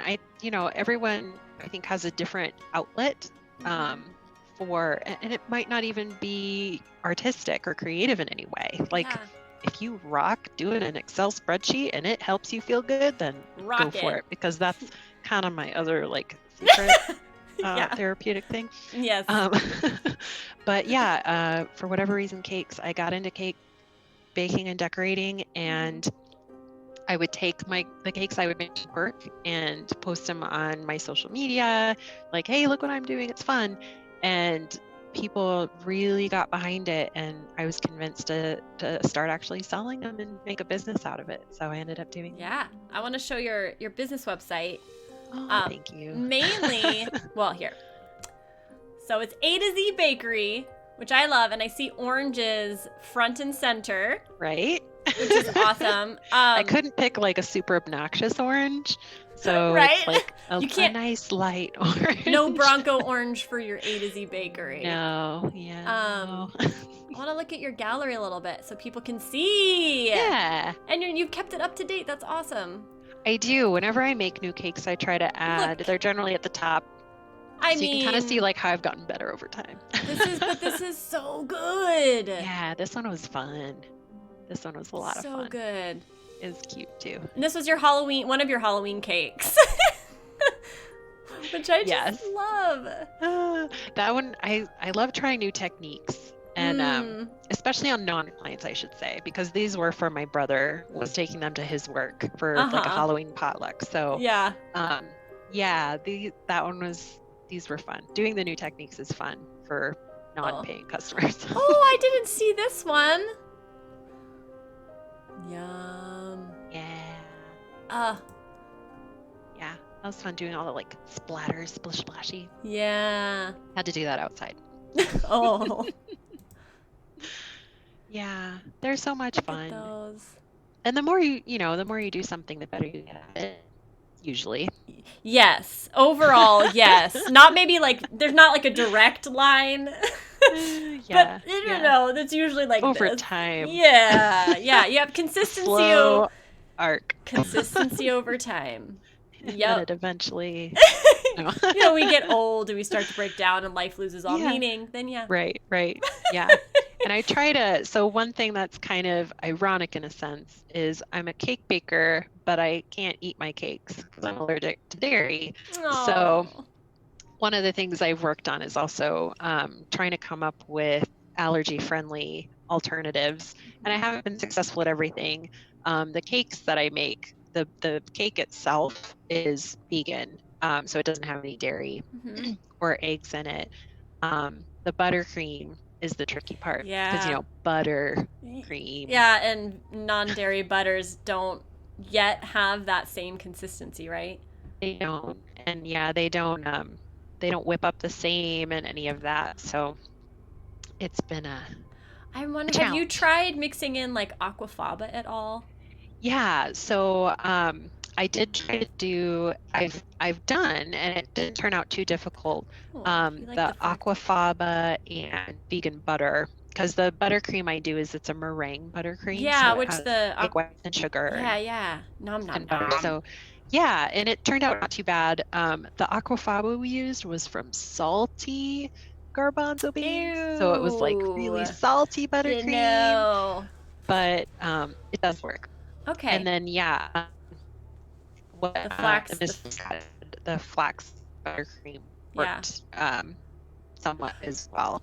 It's not the difficulty is finding a cost productive way to Yeah. have that be the norm. Right, for and then the- something you can offer through your bakery. Right, too. exactly. Yeah, yeah. Um, And most people don't ask for it. So it doesn't make sense necessarily, unless it's from an environmental standpoint, mhm. to only offer Right. allergen-friendly products. Well, since I know for years you've wanted to make me a cake, Yes. And but I actually, the gluten. yeah, well, so last time I think I was out in your neck of the woods, I got this book, which is right next to me, the allergy-free cake recipes. So I think next time you're out here, I'm going to make something for you that you can have. Oh my goodness. I'm excited, and I hope it's Um, good. I was going to test it before you got here, so I didn't just give you something that I don't know if it's tasty or not. So, I'm terribly allergic to gluten. Not a celiac, but it makes me like horribly like pain from head to toe for weeks if I have it. But I just got the courage up to make a loaf of bread out of sprouted spelt flour, and spelt is a gluten grain. I did not react to it. Ooh. So, and it still has a lot of gluten, so it still acts very glutinous. Yeah. Right, because there's still technically gluten in there, but there's for whatever reason, the way my body reacts to gluten, it seems to be negated by the sprouting process. So, my next step is to get sprouted wheat flour, and there's like a white wheat flour that I have my eyes on that people say works really well in cakes. So if I don't react to it, it will make that process so much better. Yay. And like Yeah, it may actually happen. Just got to come up with the buttercream. Well, you can't have that either. No. So my favorite cake is angel food. Mm-hmm. Good luck.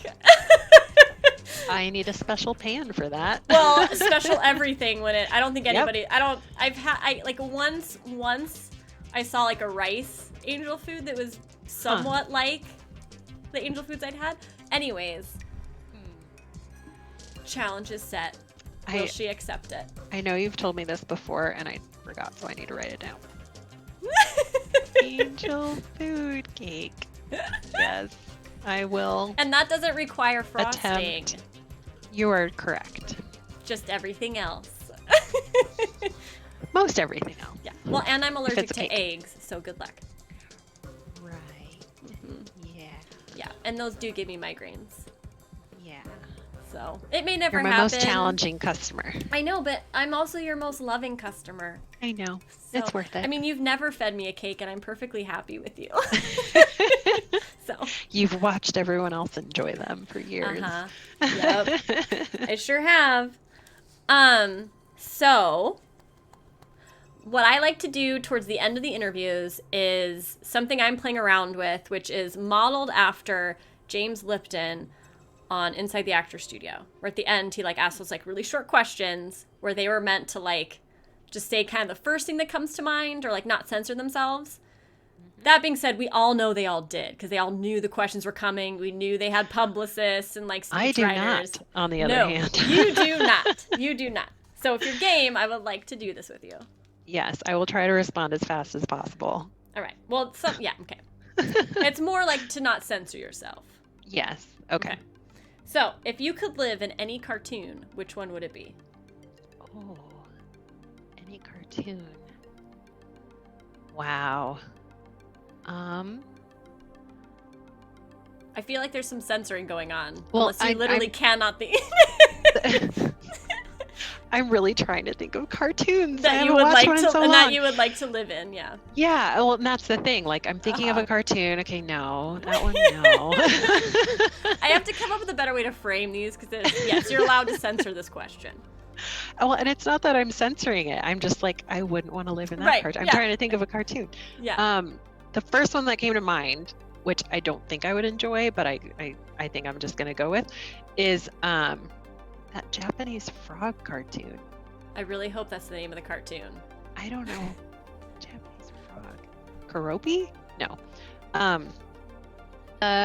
Oh, that one. Gudetama. Thank you, the mister. You actually helped me think of something. Gudetama. I would want to live in the world with Gudetama. Oh, can someone find that and put it in chat for us? He's an egg from Japan. Oh, who that egg is like anti-Japan. And That's why people love him so much, because like the culture in Japan is very like work hard, you'll go far kind of an attitude. And Goody Tom is just this lazy egg who's like meh all the time. And he's just adorable. I love him so much. You introduced me to him, actually. I did. He's so cute. And he like comes in all different, like he's hard boiled or he's soft boiled or he's on toast or with a bacon blanket. Like he's amazing. I love that cartoon guy so much. Okay, another idea. Make a Goody Tama cake. Oh yeah, I should do that. Write it down. Me. Write it down. Yes, of course. I put my pen well, away. you never put it away. I know. Sorry. Cake. All right. If you had a magic wand that could change anything in the world, what would you change? Oh, anything in the world. You could give your husband back his hair if you would like. I wouldn't change that. He can have his hair however he wants. Doesn't matter to me. Look at that answer. Outside of facial hair, which he knows. Okay, the one thing I would change is something, actually I have something on the top of my head for that. I would want mental health care to be way more prominent and available. Like there's emergency rooms, there's hospitals for physical health. Yeah. There's really not that outreach in mental health or availability. People don't know where to go. They don't know who to talk to. They don't know where they can go. They don't know what's available to them. They don't know what's covered by their insurance. Right. It's not there yet. And if I could wave a magic wand and like it's there and accessible to the extent that physical healthcare is accessible, I think that's the one thing I would change in this moment. Yeah.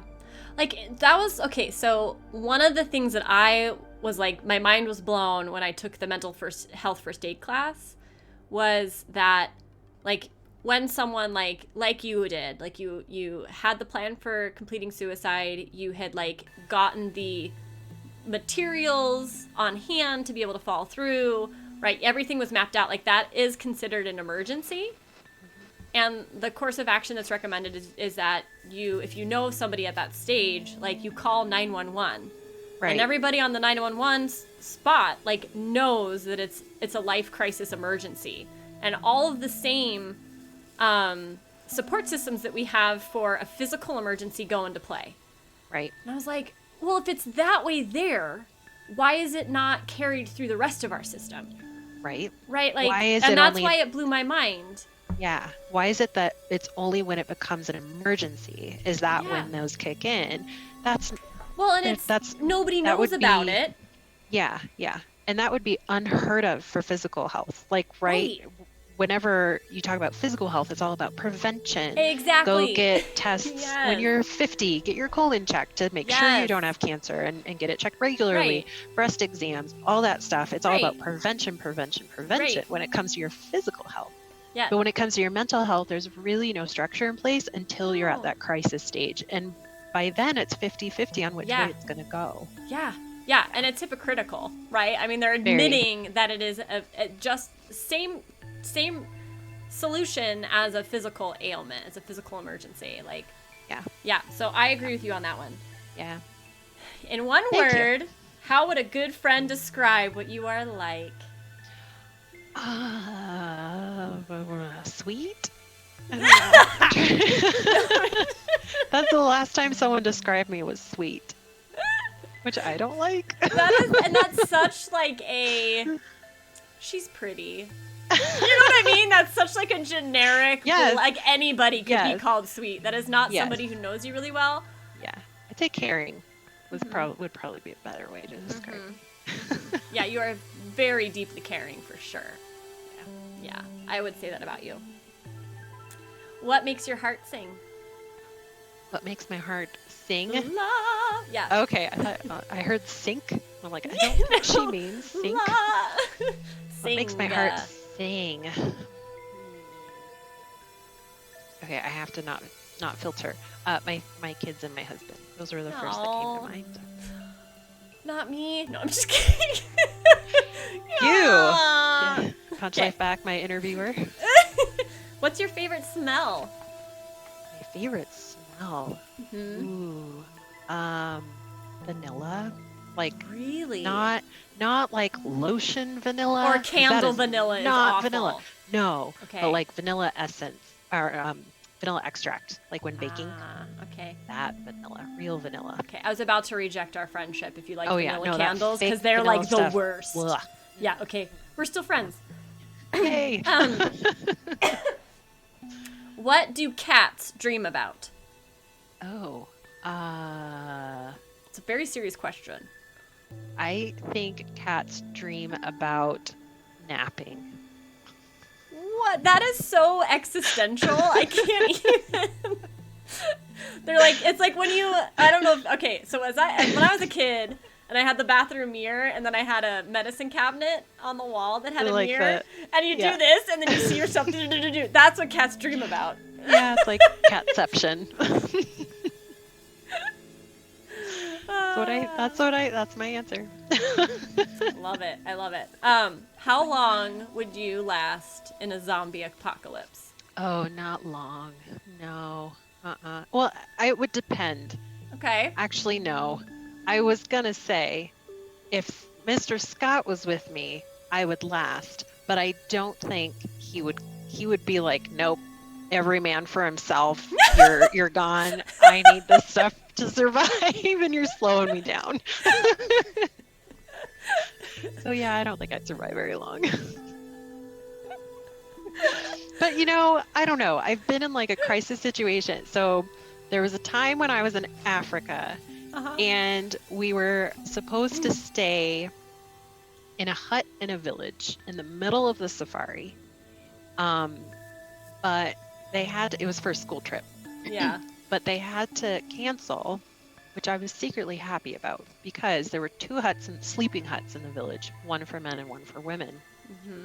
And there were far more females in my school group. Oh. And it's just one tiny little hut and there's no walls or nothing. You just sleep on the floor, like dog pile style.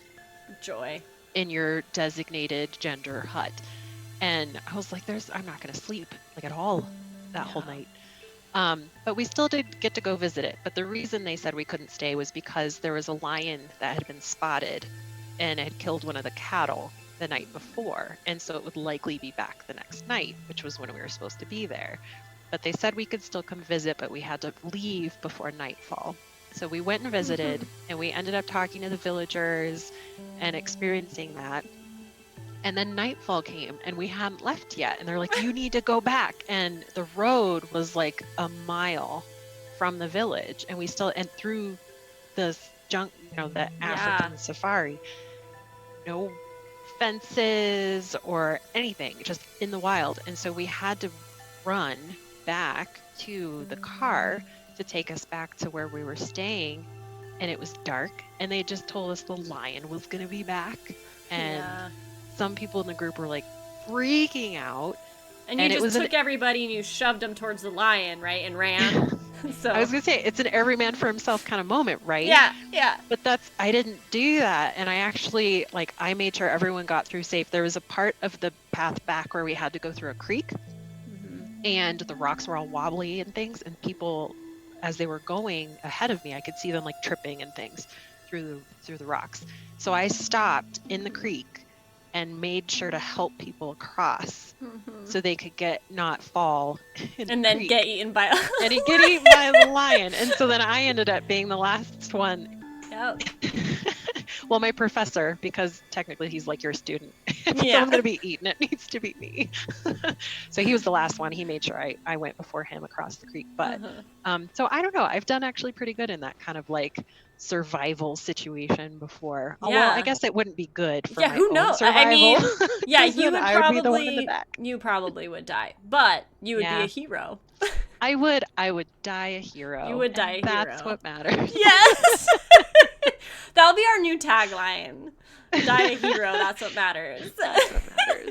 And I think you just proved your earlier comment about what a friend would say about you. Yeah. There you go. Yeah. Caring, yes. So if you had a year to live, what would be the most important thing for you to do? it would be, I would want to have experiences with my kids. If I only had a year to live, I think my priority would be to give them the most amazing memories of me that they could have. Because everyone else in my life has had that opportunity to really have amazing experiences with me. So I would want to take my kids, travel to different places, and experience as much with them as possible. Take them out of school. They can skip a year. Yeah, they can. You'd be awesome just for doing that. Well, but that's kind of at like right now, this year of my life, if that were to happen, because I have I have my two first cousins who lost their father, unfortunately, when they were young, from cancer. And that was something I remember he did towards the end, was we did a lot of memorable things with them before he passed. We had this huge like VIP treatment experience at Disneyland. It's something that, those are memories that they'll always have. And even though they may not always have him physically there, they have those amazing memories. And the rest of us do as well. I was 16 at the time, so I have that amazing memory as well. So I think that's something that really stuck with me. So that's what I would want to do. Wow. Well, chat, do you have anything for the Mrs. Scott? Otherwise, we will wrap this shindig up. I do know you well, the mister. Right? And is the apocalypse. Every man for himself. Yes. Is there anything else you wanted to say that you felt left unsaid? Not that I can think of. This was fun. I was not looking 100% forward to it, but thank you. Lies! Hey, you haven't been putting your own picture up. Thank you. Hey, no, I just did. Like a second. Well, because I wanted you were still talking in it and you were saying something important. You were thanking me. Not really. I was going to look at you and you thanked me. Thank you for having me do this. And thank you to the Matrix Guard and its founders, you and Yeti Dude and the Fairy Guard Mother. The three of you are really amazing people. It's not like other people haven't had the want to do good. They don't always have the how. And thank you guys for providing that how. And I think it's gonna mean the world to so many people. So thank you. Well, you're welcome. Thank you for being part of it, part of the how. Yeah. Thanks for including me. Thank you. Thank you. Yeah, it is. And see, this is what I hate about thank yous, because I too am working on accepting them, which means it goes like this: thank you for thanking me. Well, thank you for thanking me for thanking me. Well, thank you for, and it's awful. It's like the thank you card conversation we had the other day. Exactly. It's the same thing. I don't have a solution for that. No, thank you. Oh, that was so sweet. Thank you. Oh, no, truly. Speaking of, thank you, Yeti Dude. Yeah. Oh, yeah, we totally can raid Zeke. Oh, yeah. Let me do that right. Get it set up. Can you hear that wonderful typing? It's very slow. You know what, though? I have to say, on the mornings that Yeti Dude hosts the Matrix Guard, when he's just sitting there and not talking and typing, it's actually really, like, relaxing. Is it like ASMR? It is. I like the dry ASMR as opposed to the wet ASMR. And so that sound, I'm just like, oh, that's actually... Is wet like voices? Voices or like squishy sounds, like slime, if you're squishing slime, or anything that has like a wet sound as opposed to like dry sound. Like that? Yeah. Or like people eating food. Yeah, yeah. I hate the wet ASMR. I can't do it. Well, good to know. Good to know. Hi, Exie. I did see you earlier, and thank you for staying and listening. That's part of why I enjoy sharing, is for people to hear the story, and hopefully it makes any kind of small impact in their life. So thank you for sticking around. Appreciate it. All right, everyone. Love you all. Until next time, stay true and never settle. I'm Mrs. Scott. It's been a pleasure. Always. All right, let's raid the Zeke.